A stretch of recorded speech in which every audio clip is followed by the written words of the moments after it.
There you go. Welcome to the January 29th, 2024 board meeting. The first order of business is the approval of the agenda. Do I have a motion to approve? So moved. Second? Second. All in favor? All right, the second thing is to approve the minutes from our December 18th, 2023 board meeting. Do I have a motion to approve? So moved. Second? Second. All in favor?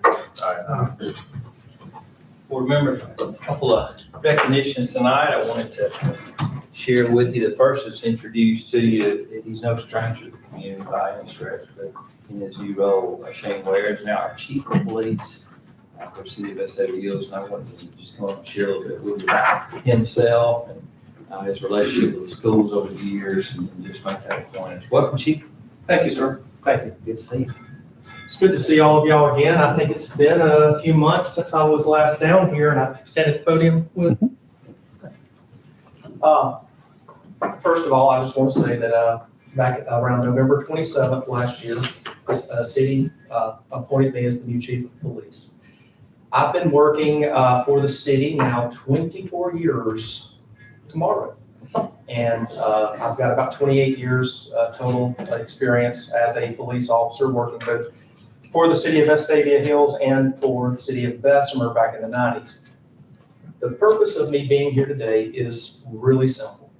First of all, I left a business card for each of you in front of you on your desk. If you need anything from me, please reach out. Second of all, I'm here to reaffirm the commitment of both myself and the Vestavia Hills Police Department to ensuring school safety and security for this community. I've been working with the school system, I believe, since 2005 in various roles, both as a school resource officer, and then in 2012, when we shifted our model, I helped develop that model that we are currently using. And then last year worked with Dr. Freeman, Mr. Downs, and Shelby County to help implement the compact program that we are utilizing now as our law enforcement interventionist for our district. Again, if you need anything, please reach out to me, but understand that we are committed, the police department is committed to school safety and security, and working with Dr. Freeman, the principals, and the board leadership to ensure that we are doing everything we can to keep our community and our schools safe. Just left a meeting at the FBI building in Birmingham a few moments ago, right before I got here. What y'all see every day are the 13 school resource officers. What you don't see are the 110 total of us that support school resource. One of those support mechanisms is on the Birmingham FBI Joint Terrorism Task Force. We have members of our department staff on multiple federal task forces that are all here to support these schools in this district. So let us know if you need anything. Let us know if we can do anything to help you. We are here to serve you. Thank you. Do y'all have any questions? Dr. Freeman? No, I just count my blessings as a superintendent and as a parent especially. We're blessed. We got such a strong partnership with our police, and we got a great chief that's been investing in our schools a long time. So glad you're with us. Thank you. Glad you can keep carrying this mission forward. Appreciate you coming today too, Chief. Y'all please let us know if we can do anything to help. I appreciate it. Thank you. So in summer of 2018, shortly after I started, we hired our chief school finance officer, who was at that time doing the accounting work, the auditing work for our school system, Courtney Brown. She's been with us now we've been together all the time, almost 6 years. And there is a pretty rigorous process to which you become certified to be a chief school finance officer, and that takes a little bit of time. I'm going to ask Courtney to share with you what she did to get to this point. Besides the fact that she is an accountant and has all these years' experience, there are other things that have happened, but she's completed it, and now is officially a chief school finance officer. And so I wanted to acknowledge that today with the certificate that they present upon completion of it. And just spend a few moments sharing some appreciation for Courtney. So Courtney, tell us what you had to do to get this nice. Well, I had to take a series of courses through ASBO, the Alabama Association of School Business Officials. It was about 18 courses to certify me as a chief school financial officer. Nothing much there, like getting another degree. Yeah, so I'm surprising Courtney today because if I had told her, she probably would come to the meeting. So congratulations, Courtney, come on up.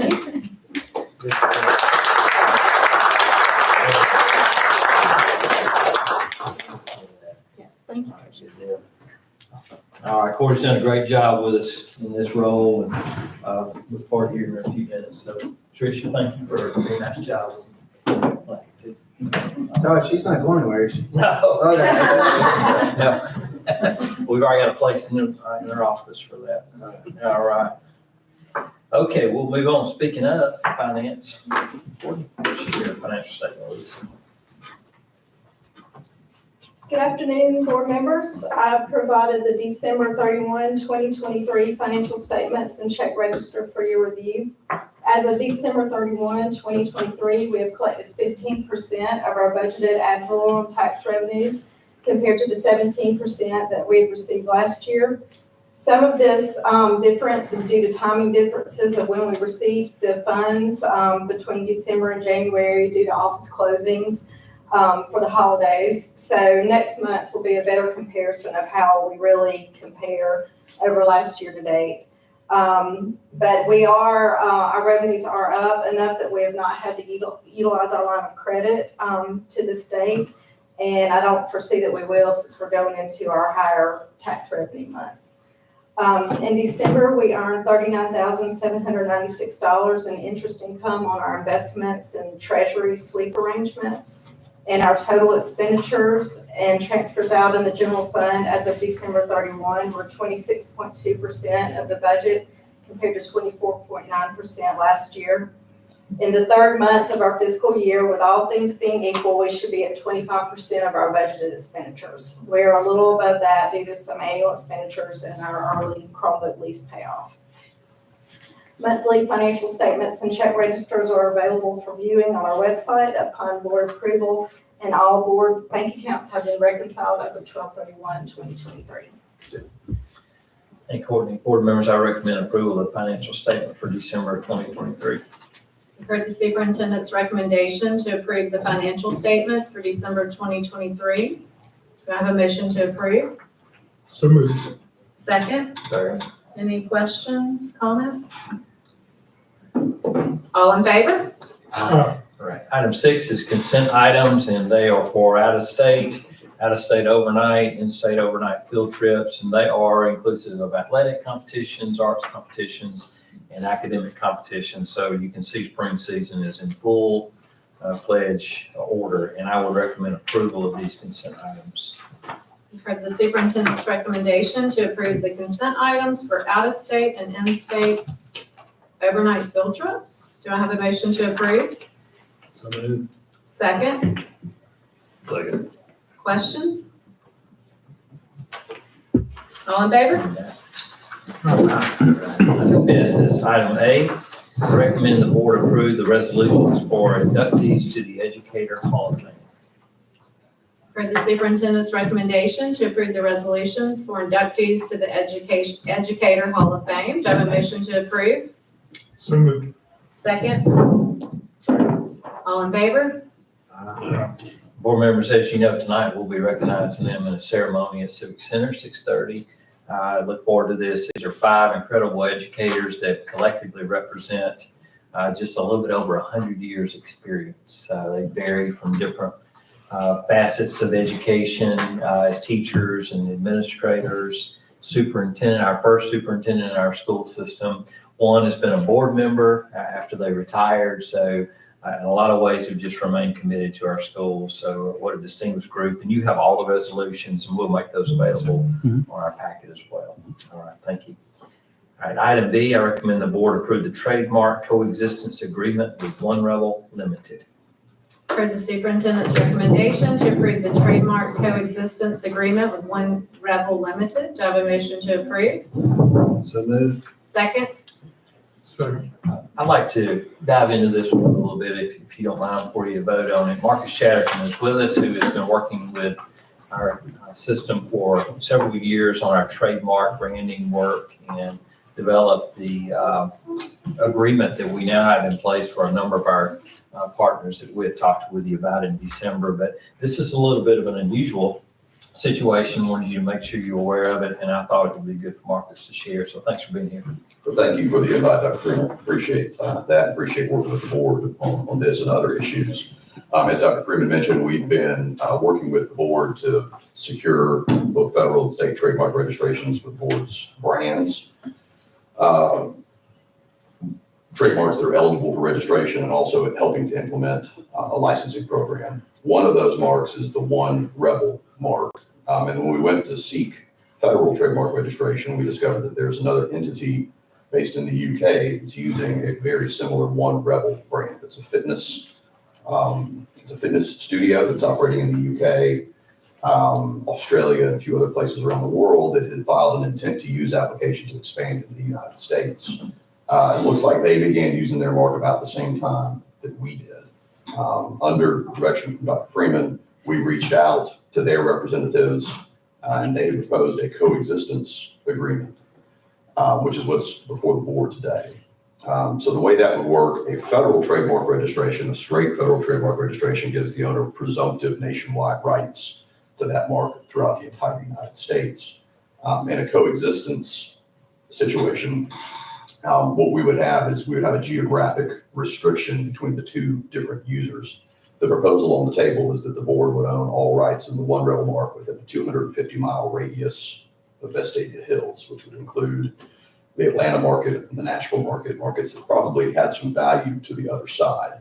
And so that's the proposal that's on the table.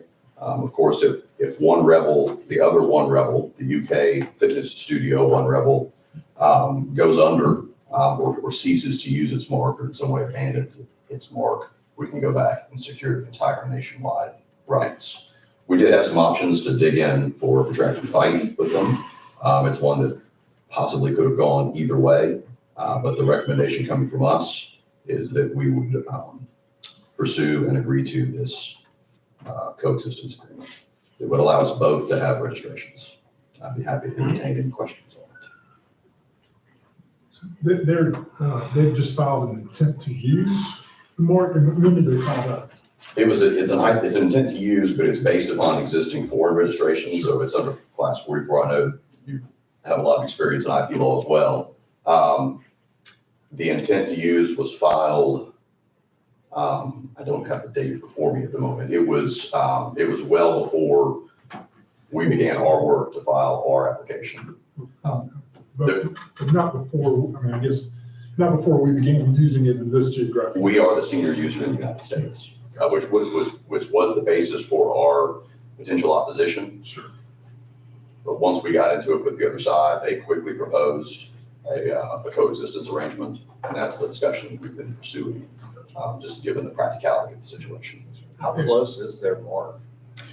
It is very nearly identical. Oh, wow. It is, I don't have it pulled up, but everybody here knows the One Rebel mark with the number one encased as the vertical bar on the R in Rebel. The font is slightly different, but their design mark, that is their logo, is conceptually identical to ours. And we don't have any reason to believe that they were copying us. Again, we both started using, we believe, about the same time. Their use was confined to the UK.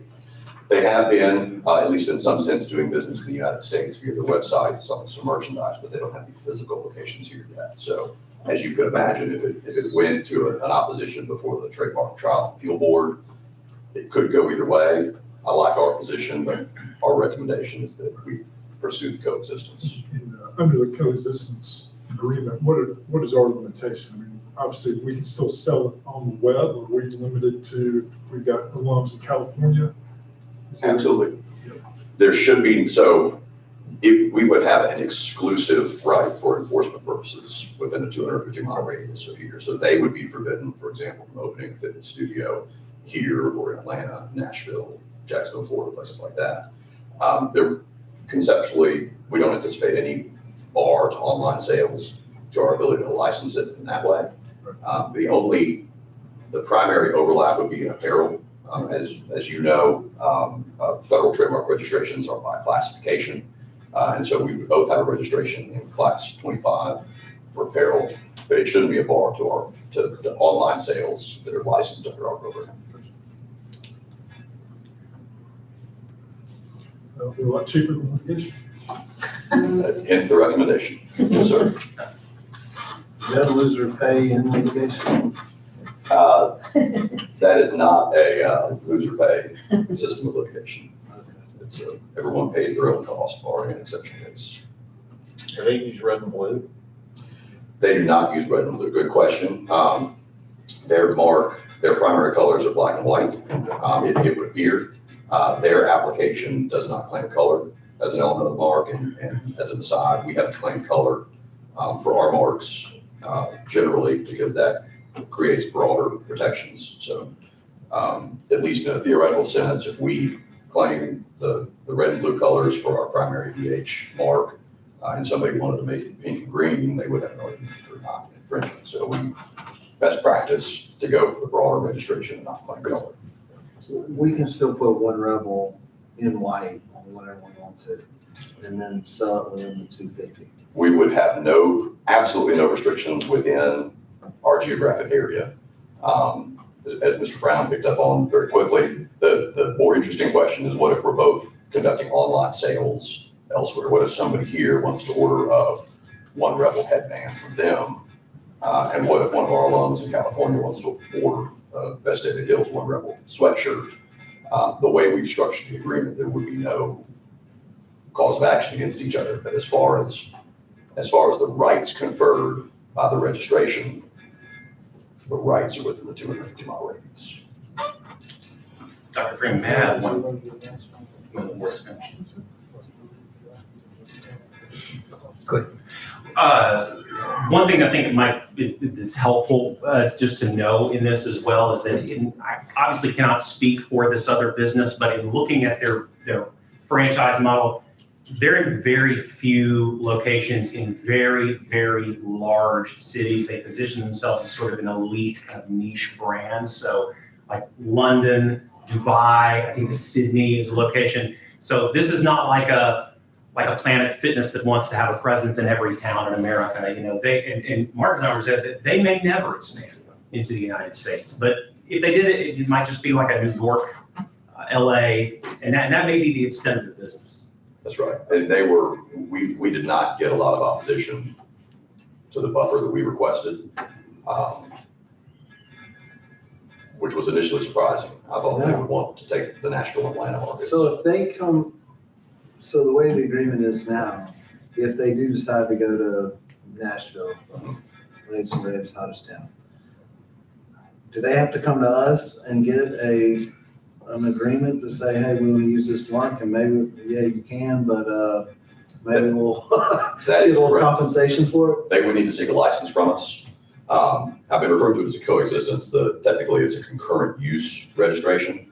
And so rather than one entity having presumptive nationwide rights across the entire United States, we would have presumptive rights in our area. They would have presumptive rights in the remaining areas. So if they wanted to come into our area and open a brick and mortar, they would need to seek a license from us. That's correct. Let's talk about it. Old case we got together. Happy to answer any other questions if anyone. It sounds like it's a good resolution, and certainly a good use of our money not to be in litigation for the next 3 years. That's the plan, yes, sir. And I should add procedurally where it stands right now, their applications are pending. We obtained an extension of the allotted time to file an opposition. We've got the draft concurrent use or coexistence agreement that is before the board.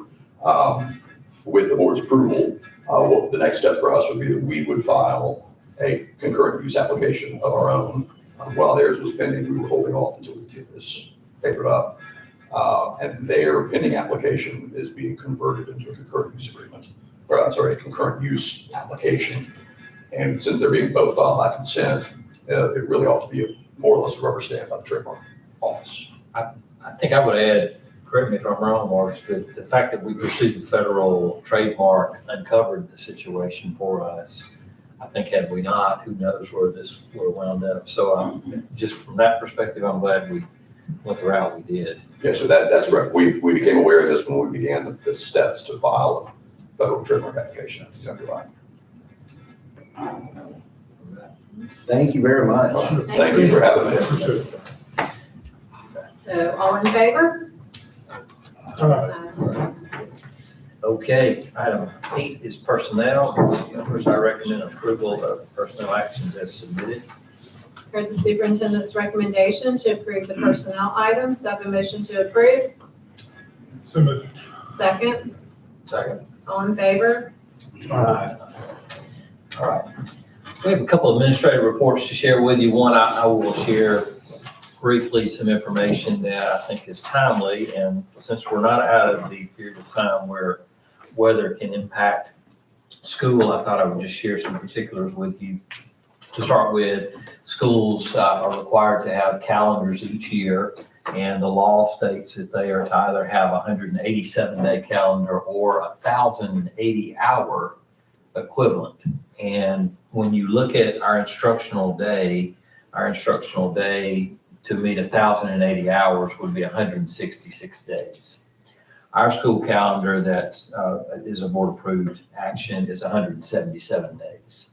So we have a range of space to meet that 1,080 hours, which is good. With that in mind, there comes each time, usually in the spring semester, some particulars with weather. Oftentimes in recent years, the governor has declared state of emergency for particulars such as last week when it was very cold and ice on the roads, et cetera. And anytime a state of emergency is declared, that does not count against your days that you cancel school.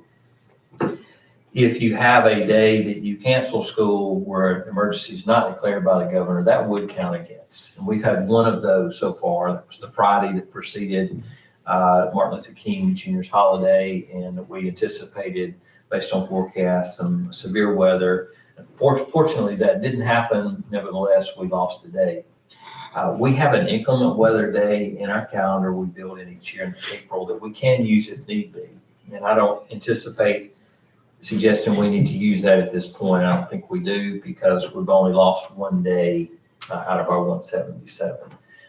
It is a long winter spring yet to come, cold weather and other things like that. But at this point, I wouldn't see a need to do it because we meet above the criteria for the instructional hours. So just wanted to make sure everybody was aware of that and what the theory is behind it. And I would just tell you that making school closure decisions is complicated because there's so many facets to consider. In the case of last week, while the roads in and of themselves, particularly neighborhoods, looked fine, there were a few spots in the city that we knew were problematic. But more largely is the fact that many of our employees work outside Vestavia Hill or live outside of Vestavia Hills. So they're having to come from places that may be North Jefferson or Walker or St. Clair County, other places that might have been more impacted. And there's a factor we have to consider with that, getting employees in. And one major concern I had last week was just the sheer temperatures where they were. In the teens, that's not something we experience very often. And so we felt like we needed an extra day on Thursday to get our maintenance staff here safely and to look at all of our equipment and try to make sure we're on top of that as much as we can before we have school. So I think that was the right decision. I was troubled by asking our staff, and most of them live outside the city, to come in before school began and try to get on top of roofs, et cetera, in 15, 17 degree weather. I didn't think that was appropriate to do. So all in all, that really was the decision basis for last week to cancel schools. Plus the governor declared a state of emergency. So just wanted to share a little bit of thought about that and while we make that decision. So any comments or things you want to add? Okay, Thank you. very good. Well, let's move on to the next report. I asked Brooke Wedgeworth to join us today, and Brooke's longtime employee of Vestavia Hill City Schools by West Central Elementary. She's done various and sundry things in the district, but she is now our Director of Curriculum and Instruction, does a great job doing a lot of work with our teachers. And I wanted to highlight our teachers this month. We're recognizing our Educator Hall of Fame inductees. Typically, we recognize our Teachers of the Year this month, but we're going to wait till February when they're all in town. Several of them are attending a conference. So I asked Brooke to go ahead and highlight some of the work of our teachers, a little bit about our population of teachers, and answer any questions you have. Brooke, thanks. I'm excited to share with you tonight what I think is probably one of our greatest values in our school system are our teachers. And so just to talk with you a little bit about the demographics that we have, as well as a lot of the trainings and professional learnings that our teachers engage in. So I'm going to start with one of our strategic plan goals, goal number 1, which really speaks to the experiences and the learning that we plan for our students. But I think so much of that goes back to our teachers, how we prepare and support them. So tonight we'll really focus on our teachers and the work we do with them. So before we move into teachers, I do want to highlight our class sizes, and I know Dr. Freeman has shared this with you in the past, but I think it's important to keep this at the forefront and really know that in order for our teachers to do a great job, we think one important piece of that is class sizes. And class sizes alone don't really determine an effective education. Although it is an important piece, it's what's going on in the classroom and the instruction that's most important. And so by having smaller class sizes, we do think that that enables our teachers to really focus on those instructional practices. So if you'll look at this first chart, these are elementary class size averages. And the very first column is recommendations by Cognia, which is our accrediting network. And so recommendations, and this is even on the lower range at 18 for our lower elementary grades. As you can see, we really stay below that, right around that in all of our grade levels. And then as you go up into the higher elementary grades, recommending around 25, and you can see we are definitely below that in 4th and 5th grades. Then for secondary, again, same recommendations from Cognia here. We have 25, again, that's the lower range of the recommendation for secondary level. And then you can see our middle schools below that, freshman campus and high school, well below that as well. So just an important piece to note. And as we're looking at that, I do want to also point out that in order for these class sizes to happen, that means that we have to fund locally several of our teacher units. So this year we have about 110 locally funded units. So these class sizes would not be happening without that local funding. So here are some of our demographics for our teachers. So you can see along the middle, the different degrees that our teachers possess. Up in the top corner, teams teachers. So this year we have 43 teams teachers. Those are our secondary math and science teachers who not only teach a full load, but they also have some specialized certifications. So they're either nationally board certified or have achieved a national STEM certification, as well as also participating in many hours of professional development. And then at the bottom, you can see we have 61 of our teachers who have achieved national board certification. We also have some who are currently working on that. And then a couple other groups that I really want to highlight because I think they're important and critical to our success are academic interventionists. So we currently employ 9, that's 1 at each of our elementary schools. We also have those at our middle schools, and their full-time job is providing math and reading intervention. We also have current teachers at our freshman campus and high school who serve as interventionists during 1 or 2 periods of their day. And those people also have lots of specialized trainings as well. At the bottom, you can see we have 5 local reading specialists. Sometimes people refer to them as our reading coaches. We have 1 of those at each of our elementary schools. And I could talk about them for hours because that's a group that I work closely with. But not only do they work in coaching teachers, they spend about 60% of their time in classrooms coaching teachers. They also co-lead data meetings. They're constantly looking at data. They're looking at standards. So they just really do, and there's so many other things they do. They're a big piece of the Alabama Literacy Act for us and making sure that we really follow all the pieces of that at our schools. So they, to me, are very critical to our success and what we do at the elementary schools. And then the last one at the top are our what we call CALT, or CALTs, and those are Certified Academic Language Therapists. And so we currently have 4 in our district who are certified. We have many others who have completed the training, but have either not kept their certification or they didn't take the exam, but we do have many others who have achieved that. So what's interesting about that is it is a very long process. So for those people, they most of them already have their master's degree. They participate in 200 instructional hours of therapy level training. And then after that, they have to complete 700 practicum hours. And then once they finish all that, they have to sit for a very extensive exam. So once they've passed all that, they achieve the certification. So like I said, we have many who have done the 200 hours, the 700 hours, and just maybe haven't taken the exam. But that is highly recognized in our state. And so I do want to highlight that we do have 4 in that position. And many others that are on their way. So along with that, some of the specialized trainings that we currently have going on in our system, and really some of these have been going on for years. I'll talk about the first one, LETTERS, which is Language Essentials for Teachers of Reading and Spelling. And so this is a nationally known training, but something that our state has really pushed over the last few years. It's basically a science of reading program.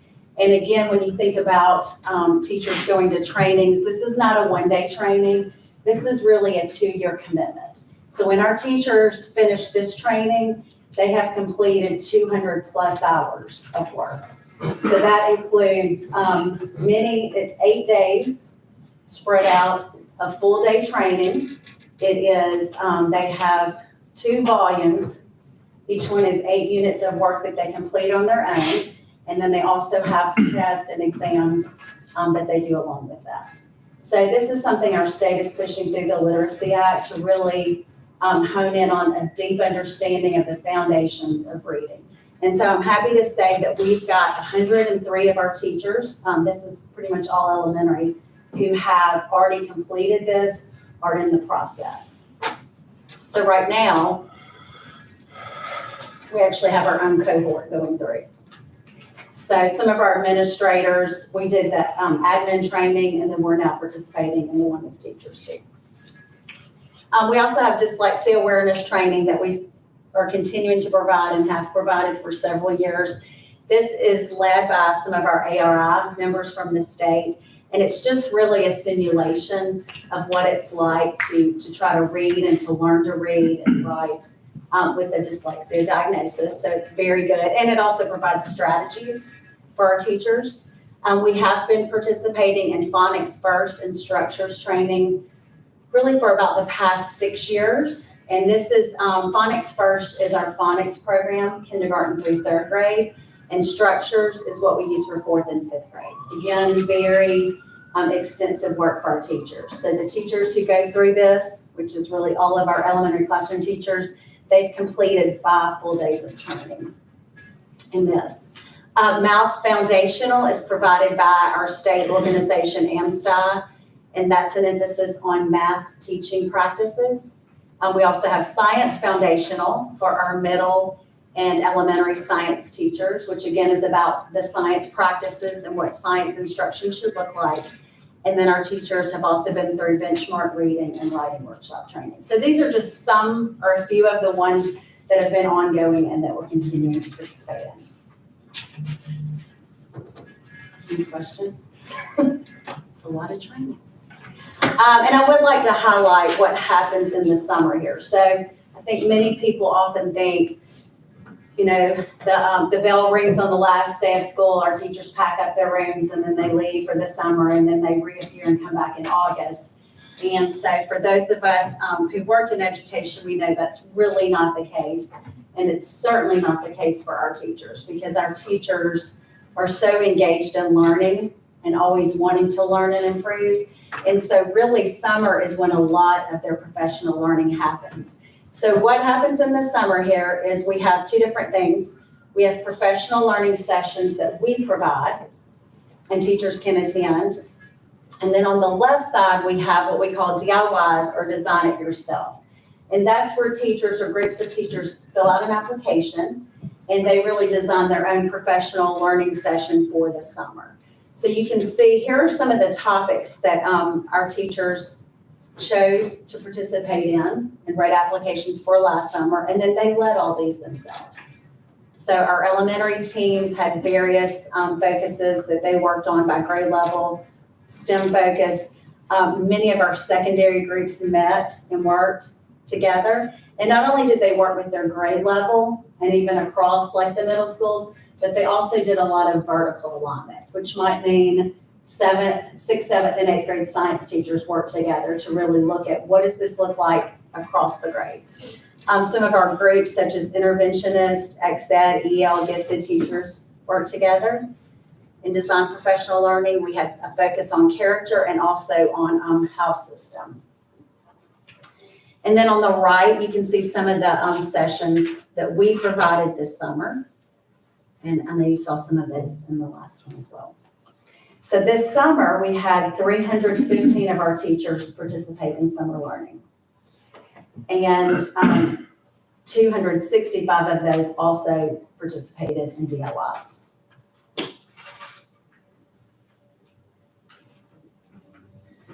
And then the last thing I want to highlight are some of our things that we're really focusing on across the district, some of our big pieces.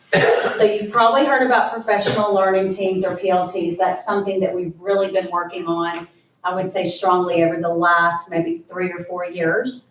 And so that's where teams of teachers at all of our schools are meeting together to look at standards, to look at assessments, to see how they can improve their teaching.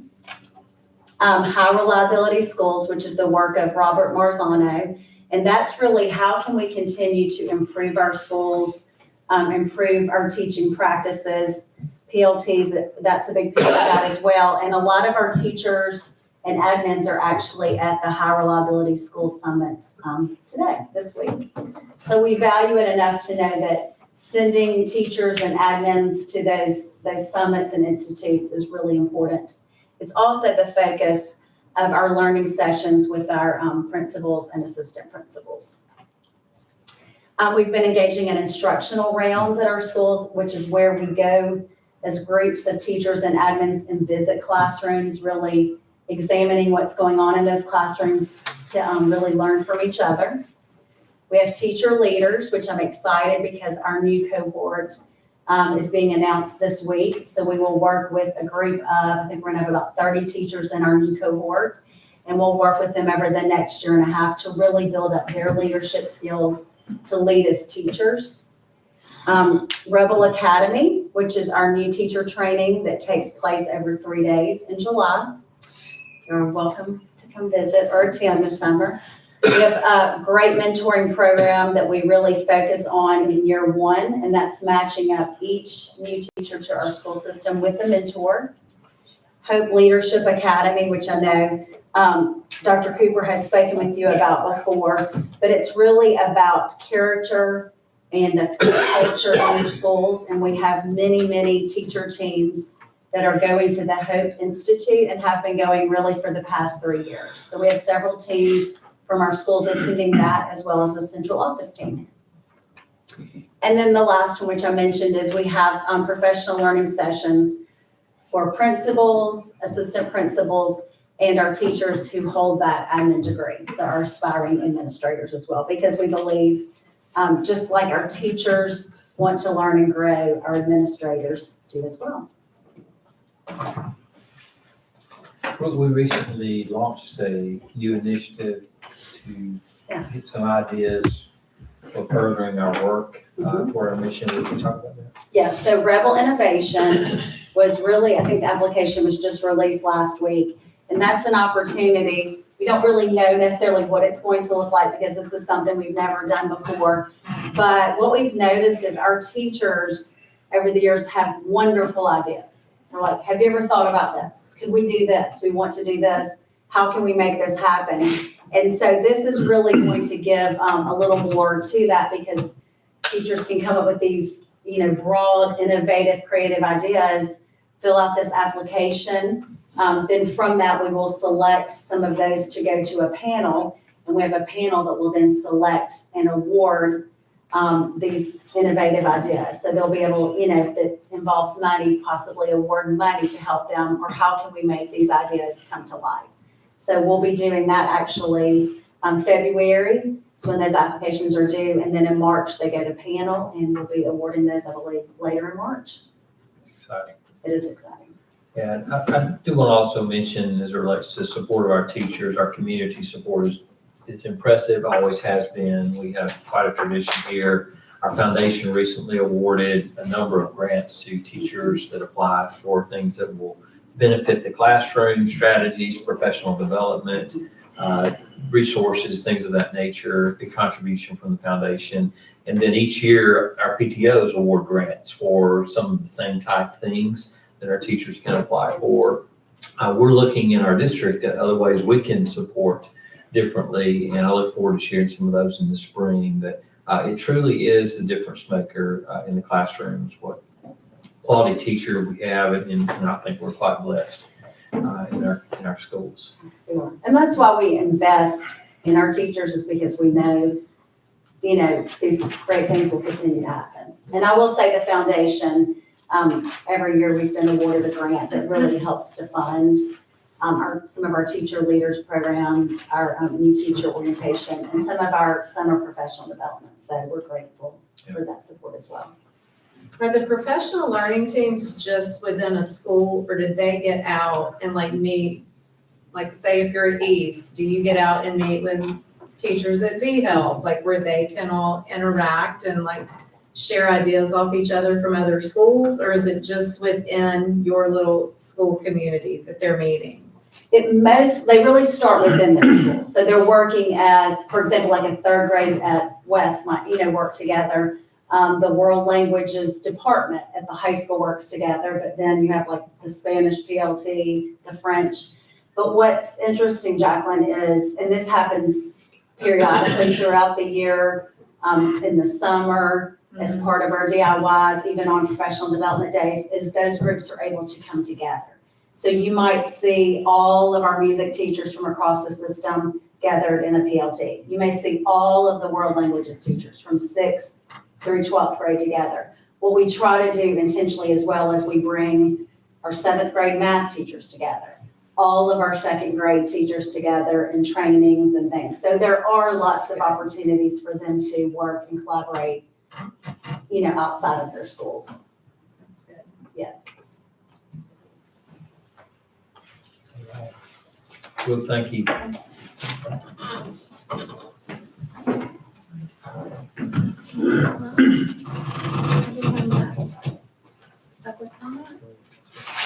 All right. Next, if we have anyone here tonight, any individual desiring to speak shall stand and give his or her name and their address. The presentation shall be as brief as possible, and in no event shall such address exceed 3 minutes. The speaker may make statements about their particular concern with no school operations and programs. In public session, however, the board will not hear personnel complaints against particular school personnel or against any person connected with the school system. Other means are provided whereby the board may consider and dispose of legitimate complaints involving individuals and employees within the school system. Is anyone here tonight that would like to speak? Yeah, you looked right at me. Yeah, I'm Mary Ellen Graham. I guess I should stand because I'm supposed to. I live at 1330 Great Coeur Lane. My children are in the Vestavia Hills Elementary School system, which we adore. We haven't been here a long time, so we're only like 3 years into experiencing our school system, and I have a younger one who can't wait to get there. And I just wanted to come and ask the questions in my first Board of Education meeting. I appreciate y'all welcoming public comment. I also want to first just express my gratitude towards what you'll do for our schools. The local level, at the state level, and probably to some extent the federal level, understanding their complex issues that would go on that we don't have to worry about because you'll be, so thank you. And so my specific question really tonight, Dr. Freeman mentioned the weather recently, and I know that there's been issues with our maintenance and specifically our HVAC systems in the past. They're very old. I've done my best to educate myself on some of the issues that have been addressed in the past. And so I know there's a lot of issues that are broader, but specifically the HVAC systems, I just wanted to ask some questions about. I understand the Board of Education addressed some of this at the last meeting, including some good news about a grant from the Lieutenant Governor's office in addition to some extra funds. So there's $4.75 million that are being allocated to some greater issues, not just the HVAC system. Also in that meeting, I understand that there were some discussions about plans to move forward with some LED lighting, as well as some water retrofitting, which I'm completely unfamiliar with, and some other issues, but no specific statements were made about the HVAC systems. During the weather that happened, I understand there's some complex issues. I don't envy the decision to cancel school, which they're multifactorial, but the day that the schools came back, there were specific classrooms that were at 50 degrees that day. So I understand that, that may be common knowledge. It was not to me. And so I decided I just want to come and really educate myself on what the current status of this is, just so I can know how it's being handled specifically. And in addition, there were just a myriad among the parents of this is why it's happening and that's why it's happening. I have a very low tolerance for rumors. So I decided to come and ask a few questions.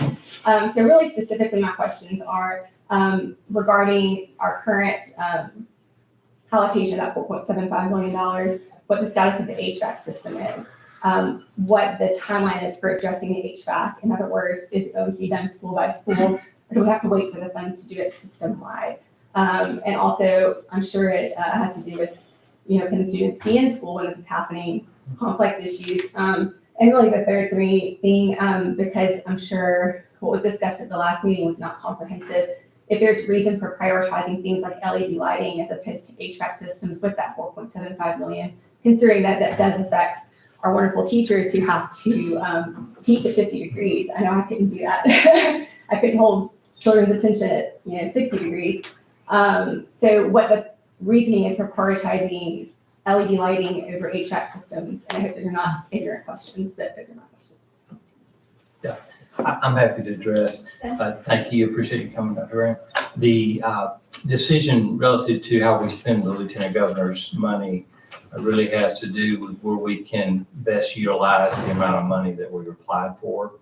We work with an energy partner, Schneider Electric, who's been with us for a couple of years, and we have an expansive plan that includes many energy management strategies, lighting being one, mechanical being one, roofing, water controls. It's a vast array of projects that total well over $20 million. And so the majority of those are mechanical cost. So the lighting piece is what we're able to do across all of our system, that once it's in place, we will have several $100,000 of savings to the district, which is a good bargain for us. The reality is the $4 million or so that are allocated to us wouldn't begin to address the mechanical needs, at which point we would be having to make decisions about which school would get a little bit of that to get done. So it simply doesn't begin to cover what we need. So we can get all of our schools in LED lighting to give us some good savings to our general fund. We do have a plan to address it. We have had a plan for a couple of years to address it. And what we're looking at now is the financial analysis over the next 2 to 3 years and what we're going to be able to do. So the answer to your question about priority and how dollars would be spent I anticipate the possibility that the state legislature may continue to appropriate some dollars for additional capital. Not that kind of money, but some dollars toward it. And I'm hopeful that in our financial analysis of our city revenue, that we'll continue to grow to a point in a few years that we have the capital to do the projects we need to do. But if we're tasked with just making a few improvements each year, it will be based on the priority order from our energy management partner of what systems are in most need.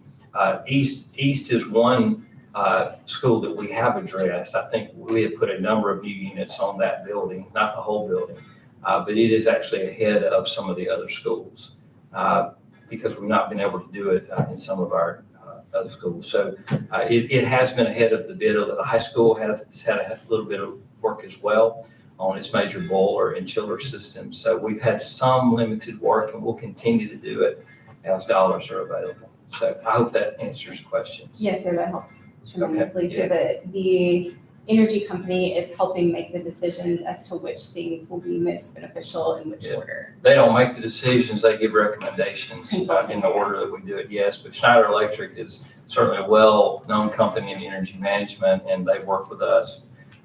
They partnered with us for a couple of years to put this plan together. And we're very much ready to put it in play. I know It's just you a are. matter of, yeah, it's just a matter of having the revenue to do it. So, and we did, I will tell you that unfortunately, when weather reaches the extremes that it will reach, such as in August, when it's really hot, when you're required to bring in a certain amount of outside air into the building, which we have to do as part of the code for our mechanical systems, you're introducing 15-degree air into the system that you've got to warm to get into that building and be at a comfortable level. So yes, there are times where some systems, independent of age, are not able to totally keep up where we want to. And when we have trouble, we try to address it with supplemental heat, temporary heat. It's not a perfect system, but we certainly, I'm mindful of it because my two are in elementary grades as well. So we want to make sure that they're comfortable and our teachers are comfortable. But it can be really difficult in those extreme weather temps. So we're working toward it. Yeah, I appreciate you asking. Anyone else? All right, meeting is adjourned. Thank you.